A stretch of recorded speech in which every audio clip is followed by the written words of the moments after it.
Recently on a certain website that posts questions, which I won't get into, somebody had a statement that stated that why are team up cards so incredibly bad? And at best they're just bad, but at worst they're like completely useless and you should never put them in your deck and whatever. And they were just kind of like really railing on team up cards. It was kind of interesting because a lot of people in the community were like, no, they're actually really good. And a lot of people were like, no, they're actually terrible. So I want to take a look at all of them, right? We currently have 13 from what I understand. So if we add more later, I apologize, not going to be in this video. But as of right now, we have 13, I believe. And we're going to go through each one. We're going to talk about the pros and cons of each one because I think these are actually really interesting cards in the way that they work. I think they're pretty cool. There's some pluses and minuses for both of them. So let's go take a look at these cards. Now, really quick, before we look at the very first one, make sure to go over to twitch.tv/G20 Woodworking, hit the follow button and join the live stream community. It's a lot of fun. It's a really cool spot to hang out. I really appreciate it because we have a great live community. It's really neat. And we talk about cards like this. We play games. We just hang out, whatever it may be. So definitely check that out. All right, so the only order of this I think is alphabetical because I just went down the list and clicked on all the ones I saw. So that's the order if you're wondering. So the first one we got to talk about is Beauty and the Thief. It's a 2-cost event. It is Gambit and Rogue's team up card. You're allowed max 1 per deck. Now, before we get any further with these cards, we have to understand what team up is. Team up just states that these two identities have to be in play. So in this case, Gambit and Rogue. It can't be Remy LeBeau and Rogue, right? And whatever Anna Marie, right, is Rogue. It can't be Gambit and Anna, and I think that's her name. Jeez, I can't remember. But it can't be them. Like it has to be the name specifically. So Gambit and Rogue. This is important for later on, and we'll get into that in a little bit. But anyway, so those two have to be in play. So if you're playing a multiplayer game, it makes a lot of sense for both players to have this card in the deck, and you're both on your in this case Gambit and Rogue side. You can play the card. One of the house rules I play with that people don't always agree with is that if I'm playing Gambit and Rogue on the table and their signature allies are each other, when you're playing multiplayer, it's just a dead card. It's a completely useless card. So I don't like having that in there. So I will replace that card with the team up card. Not everyone does this. It's technically cheating. It's not the right way to play the game. But for me, it's just a more fun way to play. So why wouldn't I do that? But that is a house rule I do. The other thing I'll note is that you can play this solo because you could have Gambit as your hero and then Rogue as your ally. So it makes it a bit tougher to play team up cards in solo. And that's where a lot of the value may be lost out on because it is a little bit trickier to get your signature ally out there or whatever ally you have to get out there to play the card. Does it make it not worth it? No, but it's less worth it, I guess, compared to like a 2-player game or 3 or 4, doesn't really matter. But if the 2 of the heroes are out there, it's much easier to play these cards. So I get the difference there. But we're just going to talk about the card overall. But just understand if you're playing true solo, it's a bit harder to play these cards. So it may not be as worth it. But I still think in a lot of situations it can be worth it. All right, so Beauty and the Thief 2-cost event. Again, team up max 1 per deck. So you get to deal 4 damage to an enemy and remove 2 or 4 threat from a scheme. It's actually really good. Now, if there's a stun on you, it's not as good, obviously, because it kind of cancels the card. Or if you're just running into a tough or whatever, not as good. But 2 for 4/4 is really strong, honestly. Now, the 2 for 4 damage isn't great. You probably want closer to like 2 for 5 damage. But 2 for 4 threat removal is really good. And then now I add an attack on top of it. It's really, really good, right? So I think this is actually one of the better team up cards out there. Or it's up there in the team up card ranking, I should say. Very good card, very strong. Big fan of this card. I think this gets played or gets put in the deck a lot of times. I think. All right, so hit and run is... Oh, shoot, I hit the wrong button. That's why. All right, there we go. So Daughters of Thanos, 1-cost event. It's also the only team-up card that doesn't have the other person on it. So there is no Nebula, which is really sad. Daughters of Thanos, 1-cost event. Gamora and Nebula have to be in play. Max 1 per card. And hero action, you draw 3 cards. 1 cost to draw 3 cards. Yeah, okay. I'll take that every time. Like 100% I'll take that. So that's really, really strong, really good. It's basically whoever plays it, right, gets to draw the 3 cards. So that is nice. What's also interesting about this is if I remember correctly, like let's say you're Gamora and your teammate's Nebula. Nebula is the hero and alter ego side. So you have to be on your hero side because this is a hero action. But the other person doesn't have to be. It just has to be Nebula. So you should be good there. You can double check me on the rules in the comments, but I'm pretty sure you could do that and it'll be fine. So anyway, team up card, One cost, draw 3 extra cards, especially if you're a resource generator. Really good then. That's really strong. Be able to draw the 3. But even if you're paying 2 to draw 3, that's not a bad trade-off. Definitely something I would probably do. So I also think that's a pretty darn good card.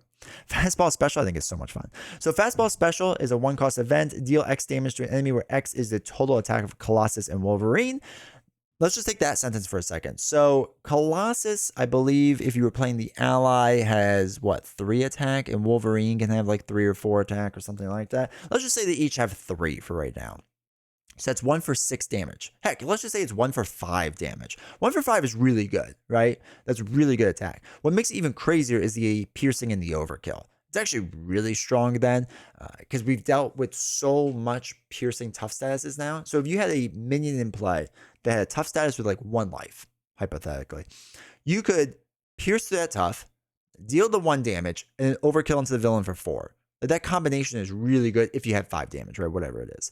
So obviously, if you have more attack upgrades on, Colossus and or Wolverine, it depends what order you do things too. If you have the Wolverine ally in play and you have the Colossus hero, or vice versa. So this amount changes. So I can't really give you a firm number, but I think at worst it would be 1 for 4. I think it's absolute worst if I remember correctly. So even if it's that, 1 for 4 is still pretty good for a 1-cost event. Like I'll take that every single time. So I still think it's a very good card. I think it's a very good card, but it gaining overkill and piercing on top of it is even stronger, and it can really only go up from there. So very strong card. Flora and Fauna is probably one of the weaker cards. It's a 1-cost event. Team up for Rocket and Groot. So hero action: place 2 growth counters on Groot and ready him, or place 2 charge counters on Rocket and ready that upgrade. Or I'm sorry, 2 charge counters on a Rocket upgrade. So the Rocket upgrade is kind of interesting that you could do that. I think that's not terrible. I think readying the upgrade is the more powerful option, because sometimes you have a big attack upgrade with him. It'd be nice to use it again, and then you basically get free charge counters on it, which is really nice. On Groot, though, is probably a bit weaker. Placing only 2 growth counters on him and readying him up, like, unless he's somehow managing to swing for a lot, like he's using whatever that +2 attack, I think it's +2 attack upgrade, like Lashing Vines, I think it's called, or whatever it is. So if you manage to do that, so you did 4 damage and you could ready up and do 2 more, like that's a little more worth it, but it's still not great for Groot. Like I think it's one of the weaker ones out there. I don't think it's a bad one per se, but I do think it's one of the weaker ones out there. I think it makes more sense for Rocket if you have one of his big attack upgrades out there, and just it's nice to get more charge counters to be able to use it more. And then if you have to flip down to get rid of it to draw the cards, you can do that. But I like this card more so for Rocket, but it is probably one of the weaker cards that are out there, or team up cards, I should say. All right, Frenemies is interesting. It's a 1-cost event. It's Cable and Deadpool. Deal 1 damage to each Cable and Deadpool, which doesn't really help Cable, but I guess helps Deadpool a little, or can help Deadpool a little bit. Remove 3 threat from a scheme and 3 threat from a different scheme. Obviously, this is leaning into the whole side scheme thing, so it wants you to be, well, nowadays there's so many side schemes out there, you could probably use this. So removing for paying 1 cost, remove 3 threat from one scheme and 3 threat from another scheme is really good. You're taking 2 damage on top, or you're taking 1 damage or 1 damage, which isn't ideal. It's not the worst thing in the world, but it's not ideal, obviously. But if you have a player side scheme, obviously this works a lot better as well. 1 for 3 threat removal, we're just looking at that level, is good. 1 for 3 and 3 is really good. I think it's kind of situational if the damage matters or not, right? For Deadpool, taking damage doesn't really matter. It's kind of whatever. For Cable, it might matter a little bit more. Now he has a good amount of health, so maybe it's not this big ordeal for you. But I do think it's kind of an interesting card and how that works. I think it's more not situational, but there are situations where I would see you would not want to play this card. Again, if there's not another scheme out there, because it can't be the same scheme twice in a row, right? It has to be a 3. It has to be 3 one place and 3 in different places. So it can't be the same scheme twice in a row. So that's the only thing. How that works and how that figures out, I think it's situational. I still think it is a good card, especially for Cable, who's probably going to have side schemes. So it's nice to help kind of clear that out. All right, Order and Chaos. This is the Quicksilver Scarlet Witch team up. It's a 1-cost event. When a treachery card is revealed, cancel its 1 reveal effects. That right there, good, right? 1 cost to do that, very good. That's a very, very good card. We have other cards that kind of do stuff like this, but usually you have to reveal another treachery card or something like that. Very good. But now you can also deal 2 damage to the villain, which is really nice. It's not a huge amount, but it's nice to be able to deal extra damage. Plus, it's not an attack. It's just dealing damage, so you're not getting hit with retaliate. Or if that villain had tough on it, it's a nice way to just get rid of it. Is it a super strong card? Depending on the one reveal effect, right? If I'm revealing Shadow of the Past, being able to cancel that is really nice. I'm not gonna lie. So that part would be really nice. It depends on what reveal effect you get. So it's unless you're playing with both Quicksilver and Scarlet Witch, the needle to thread that could be very thin. But when it works out well, it's really nice, right? It's a really, really nice card. So I do like this card. The dealing the 2 damage is just kind of a bonus thing. But canceling the 1 reveal effects is really the strongest part of that card. Psychic Rapport, 2-cost event. It's Cyclops and Phoenix. Ready Cyclops and Phoenix. Choose to either return a Cyclops card from your discard pile to your hand or place 2 power counters on the Phoenix Force. Most likely, I'm going to return the Cyclops Full Blast card, the 1 for 8 damage card. Like, that's what I would get with this card. I would return that. Being able to ready them both up is really nice. Being able to ready up in general is really good.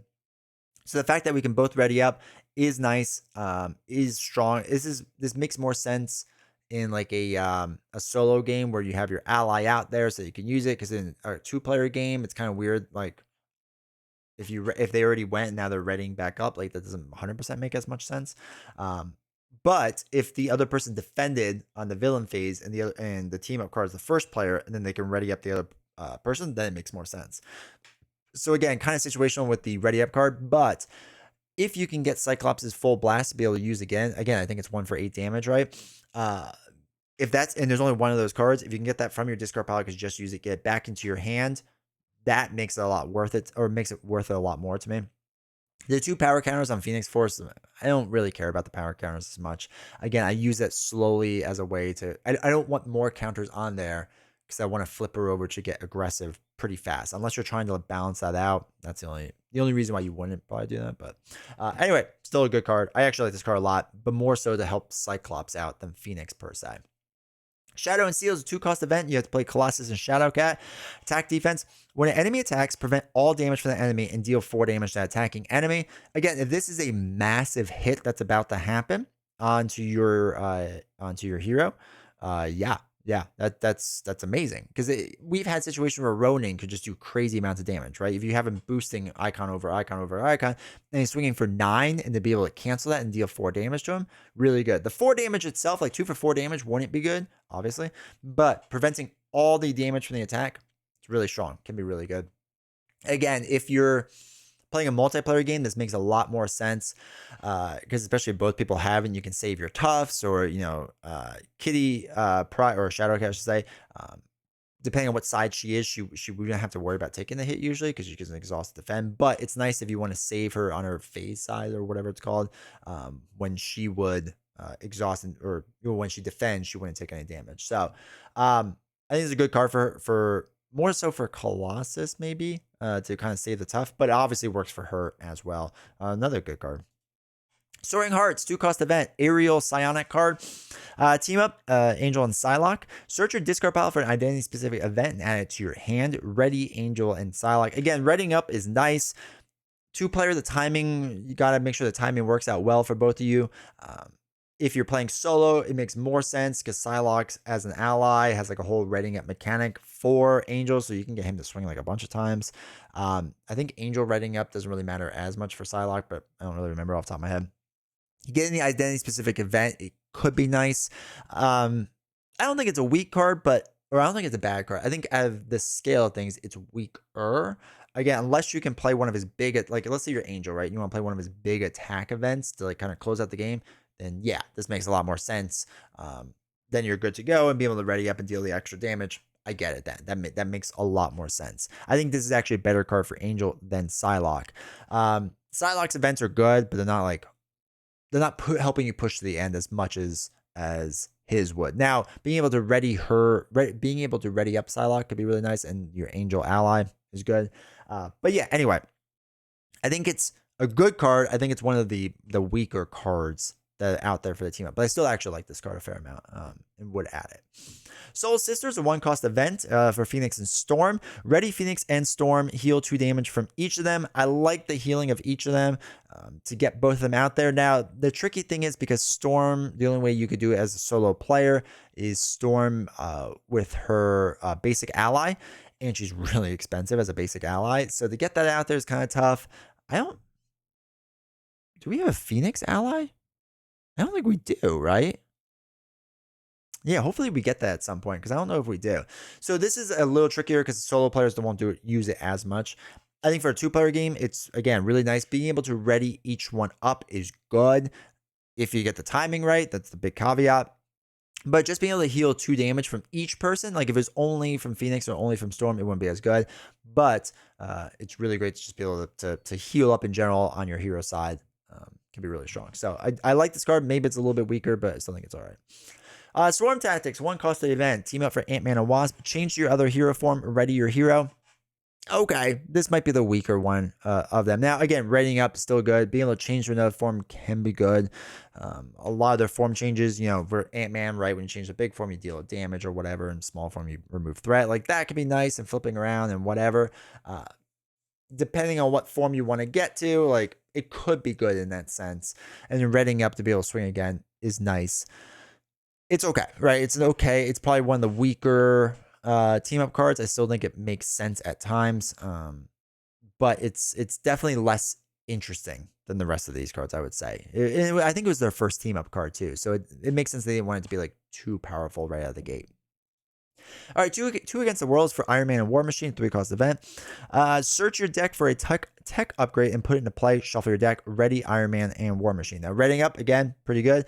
For both these heroes, being able to put a tech upgrade into play for free can be good as long as it's an expensive upgrade you have left to do, right? So like Iron Man's like actual suit that costs 3, or War Machine, like whatever he has. Being able to put that in for not for free because it costs you 3, but being able to put that in and like search for it is really nice. And then readying up on top of it is good. Again, it's kind of an expense. I think it's the most expensive event card that they do. So that part is kind of rough.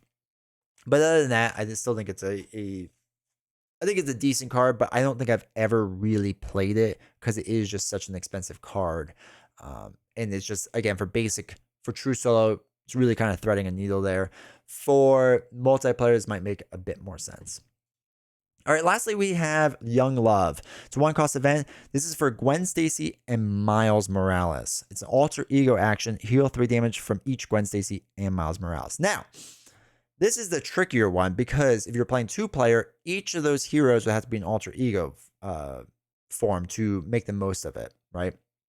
So if you had one person playing as Miles and one person as Ghost Spider, let's say, the Miles player couldn't play this because Gwen Stacy's not on the table. Ghost Spider's on the table. So you wouldn't really be able to play this card. So that is kind of one of the trickier things with it. You have to be on your alter ego to do it. They both have to be an alter ego to really make the card work. Now, what's interesting is, let's say you're Ghost Spider and you have the Miles Morales ally out there on the table, Spider-Man Miles Morales. As long as you're an alter ego, you could play this card and heal up your ally because both the names are out there on the table, both Miles Morales and Spider-Man. So you could do that then. So this is a weird card. I think for multiplayer, it makes less sense because I think it's rare for a 2-player game for both these for both heroes to be flipped down to alter ego. That doesn't usually happen. But for a solo player, it might make a bit more sense. Kind of have to judge it from there. But it's an interesting card. I think, again, this is one of the weaker cards. I don't think it's bad per se, but it is very hard to kind of like pull off. I think this makes more sense in a 4-player game where you can have 2 heroes flip down to alter ego. So that's what I would say about all the team up cards out there. For the most part, I like pretty much all of them. I think the vast majority of them make sense in a lot of decks. Now, you have to prioritize getting out the ally if you're playing true solo, or if you're playing multiplayer, I think it makes a lot of sense. But you really have to kind of prioritize when that card comes out. Does it stink there's only one of those cards? Yeah. But I think on pretty much every single one of the cards, the value is there to run the card, right? It makes sense, generally speaking, to play the card, to run the card.